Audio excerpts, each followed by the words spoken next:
రావడం అనేటువంటిది ఒక గొప్ప అనుభూతి. నాకు తెలిసి బహుశా ఉమ్మడి తెలుగు రాష్ట్రాల్లో నీతికి నిజాయితీకి మారుపేరు అనేటువంటి గొప్ప నాయకుడు శ్రీ ముద్రగడ పద్మనాభం గారు. అది ఇప్పట్లో అటువంటి వ్యక్తి ఆ ఉన్నారనంటే నమ్మశక్యం కానటువంటి పరిస్థితులు నేటి రాజకీయాల్లో కనబడతా ఉంటాయి. అన్నారు కదండి, ముద్రగడ పద్మనాభం అంటే నీతి నిజాయితీకి ఒక్కడేనంట.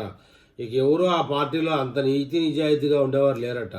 జగన్మోహన్ రెడ్డి గారు మన అమర్నాథ్ రెడ్డిని డైరెక్ట్గా ఆయన ఇంటికి పంపించి మీరు త్వరలో రాజకీయంగా చురుగ్గా పాల్గొనాలని ముద్రగడకు సూచన చేశారు. జగన్మోహన్ రెడ్డి గారి దగ్గర ఫోన్ లేదు కాబట్టి ఫోన్ చేయలేకపోయారు ముద్రగడ పద్మనాభంకి. అందువల్ల అమర్నాథ్ రెడ్డి ఫోన్ లాగా ఉపయోగపడతా ఉన్నాడు. మొత్తానికి ఏదేమైనా రానున్న రోజుల్లో జగన్మోహన్ రెడ్డి రాజకీయంలో వేగవంతంగా చురుగ్గా వ్యవహరిస్తాడు. దానికి అనుకూలంగా మీరు కూడా వేగంగా ఉండాలి అని చెప్పేసి చెప్పినట్టుగా జగన్మోహన్ రెడ్డి దగ్గర నుంచి ఈయన కితాబు తీసుకొచ్చి మన కోడిగుడ్డు మంత్రి గారికి చెప్తా ఉన్నారు. ఎందుకంటే ఈయన మీద వైసీపీకి ఎంత ప్రేమ అంటే పద్మనాభం గారు పద్మనాభ రెడ్డిగా మార్చుకున్నారు కదా రెడ్డి మీద.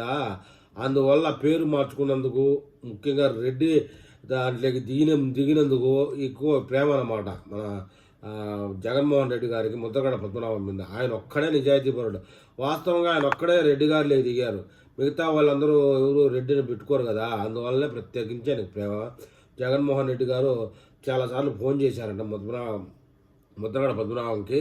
ఫోన్ ఎత్తలేదు. ఆయన కోడిగుడ్డ అమర్నాథ్కి ఫోన్ చేశారు. మీరు వెళ్ళి చెప్పండి ముద్రగడ పద్మనాభంకి నా మాటగా రాజకీయాల్లో విపరీతమైన చురుకుతనంగా ఉండాలి.